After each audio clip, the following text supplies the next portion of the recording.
Entonces, cuando yo tengo un síndrome premenstrual, ¿no? Lo que yo tengo que trabajar es esa inflamación y desde ahí, pues yo tendré que tener en cuenta que tengo que regular ese proceso inflamatorio con ácidos grasos poliinsaturados, que son omega 3, que ya entran en la ruta de la producción de prostaglandinas antiinflamatorias, ¿ok? Pero insisto, la alimentación revisándola es muy importante, aparte de dar un omega 3. Las concentraciones terapéuticas de omega 3 son a partir de 1 gramo, de 1000 miligramos.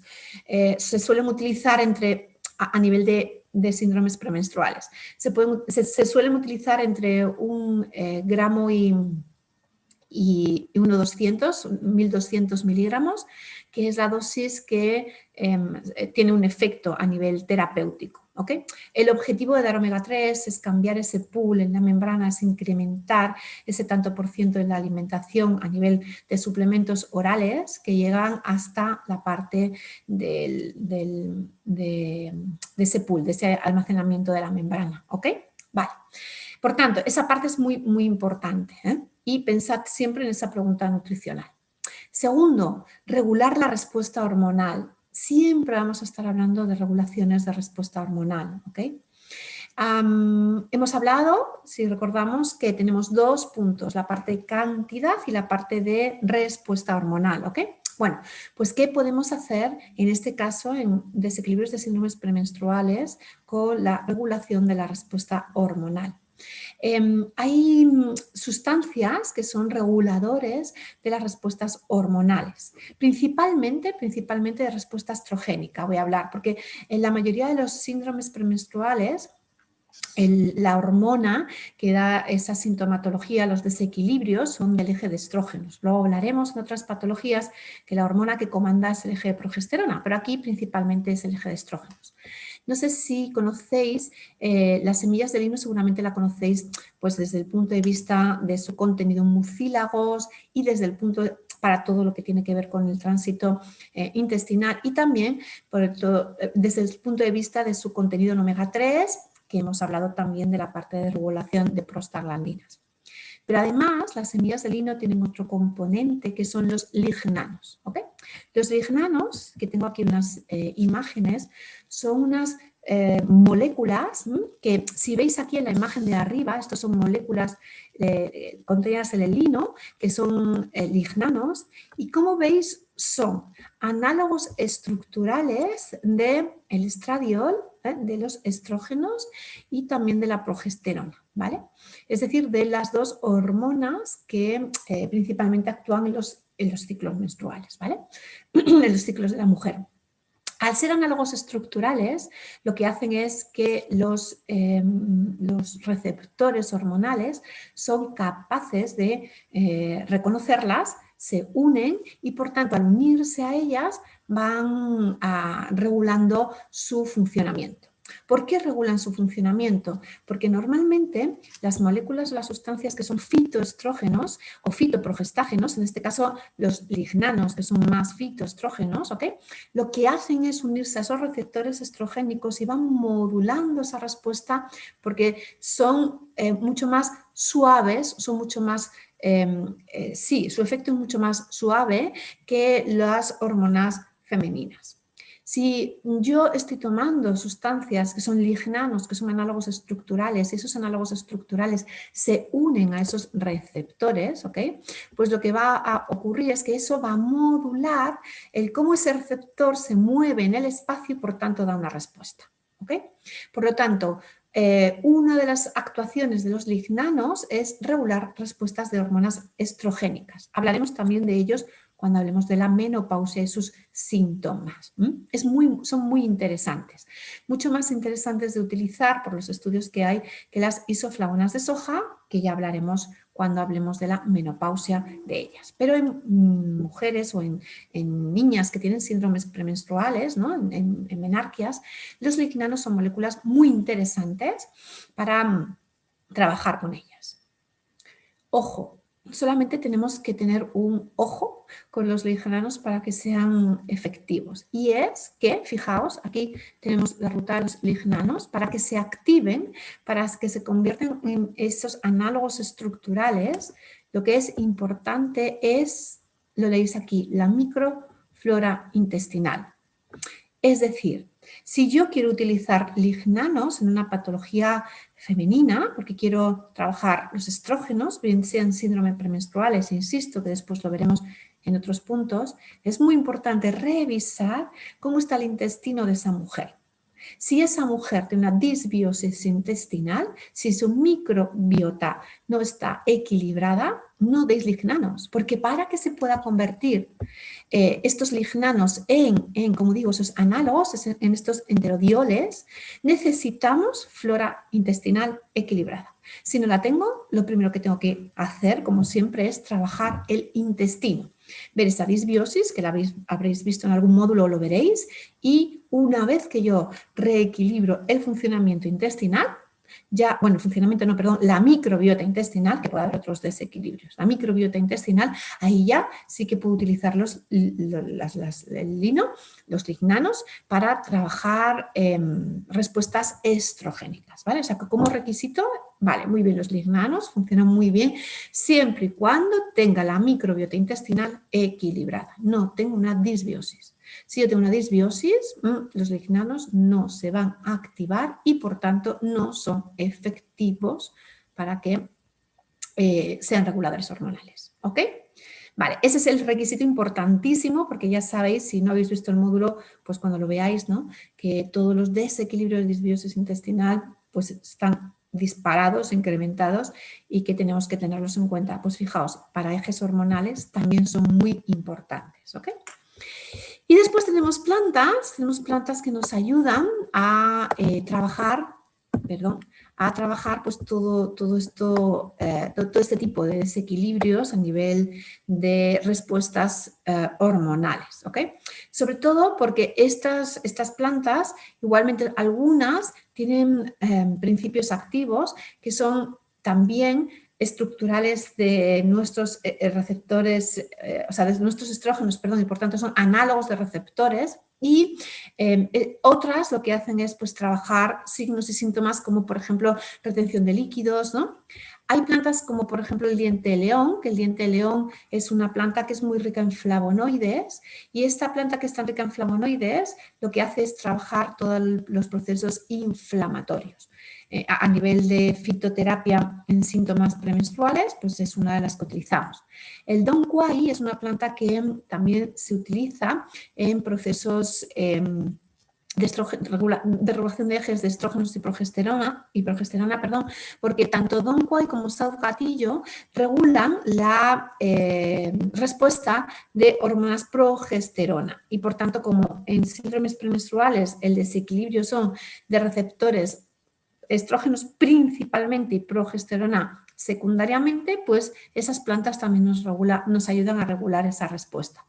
Los estigmas de maíz es una planta que se utiliza principalmente en mujeres que tienen retenciones a nivel de líquido, que esos estrógenos están desequilibrando su sistema linfático y que por tanto pues tienden a la acumulación de líquidos y esos estigmas de maíz ayudan a trabajar pues toda esa retención a nivel de líquido. Y luego las tres últimas, el viburnum, el trébol rojo y la raíz de culebra, son plantas que lo que hacen es trabajar la regulación de ejes estrogénicos, de las respuestas de estrógenos, ¿no?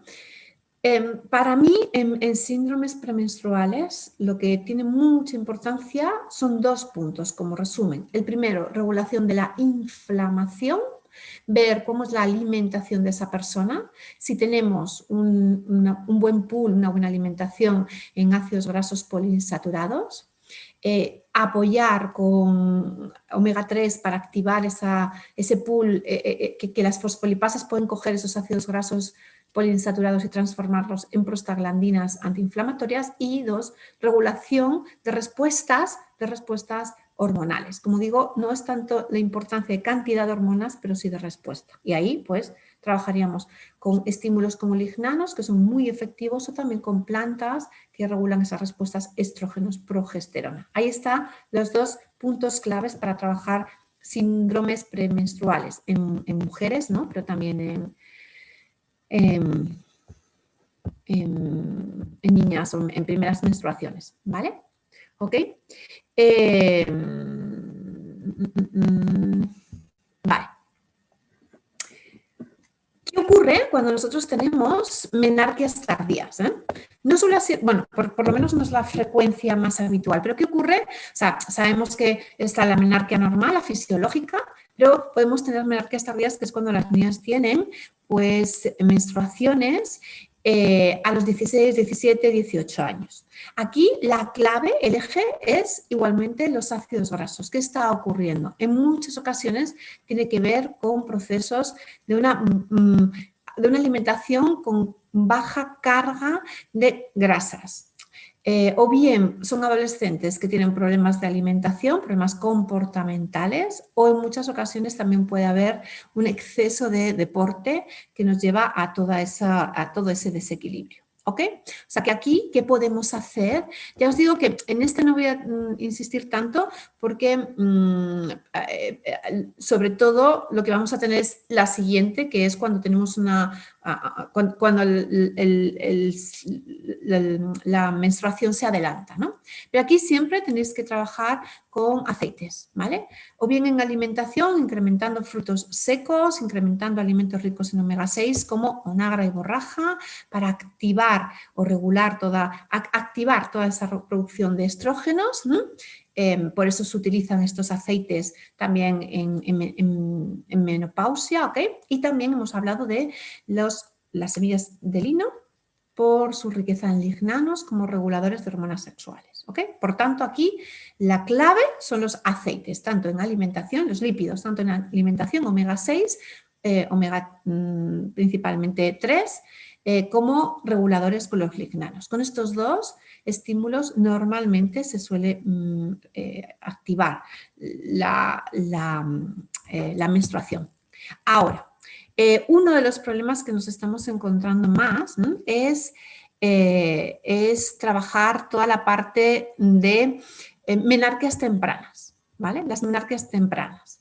¿Qué está ocurriendo? Cada vez tenemos más niñas que por debajo de los 10 años, 8 o 9 años, están teniendo principalmente problemas, tienen la menstruación y eso es un problema. Eso es un problema puesto que tenemos, en primer lugar, separa el crecimiento y en segundo lugar lo que ocurre es, hay una afección en cuanto a crecimiento y en segundo lugar hay mucha más exposición de muchos más años a hormonas y eso puede producir después pues alteraciones en la respuesta a cánceres hormonales. Y entonces eso tenemos que tenerlo en cuenta a la hora de trabajar ejes hormonales. Es muy importante. Cada vez vemos más niñas en consulta que tienen pues botones mamarios o que tienen aparición de vello púbico, de vello axilar con edades más tempranas que no tendría por qué aparecer. ¿Qué 3 estímulos pueden hacer que esto se acelere?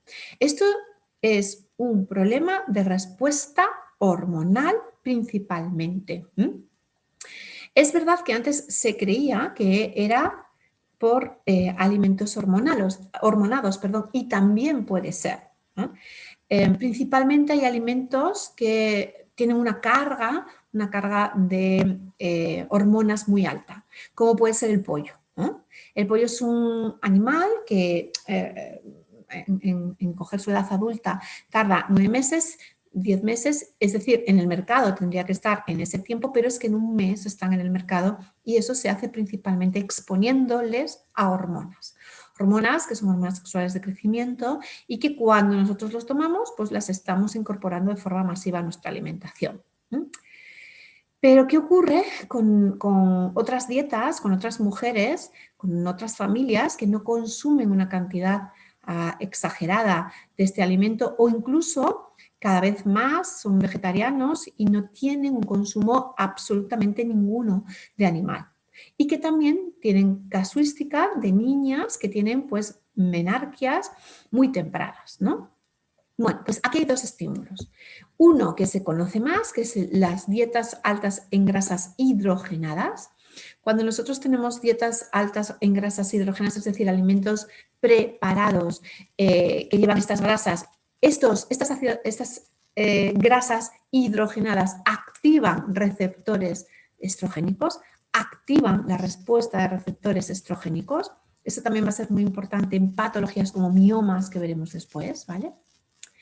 Pero además, y es algo interesantísimo que se estudió en un grupo bioquímico de investigación bioquímica chileno, además esto es muy importante, esta parte de aquí, los azúcares, dietas ricas en azúcares que producen hiperinsulinismo.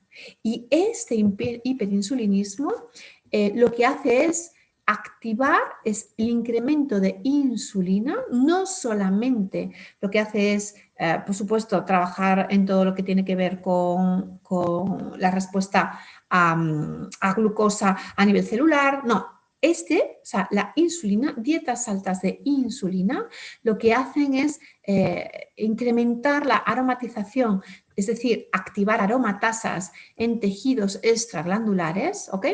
Y activar los estímulos estrogénicos en respuesta a esa insulina.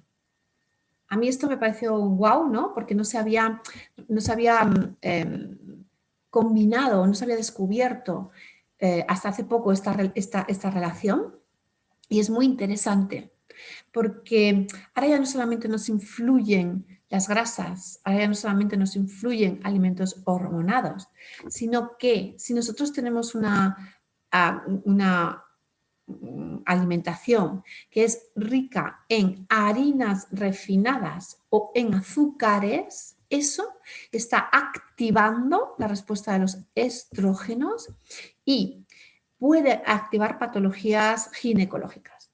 Por supuesto, podemos acelerar la aparición de menstruación, pero también puede ser causa, por ejemplo, de miomas, como veremos después.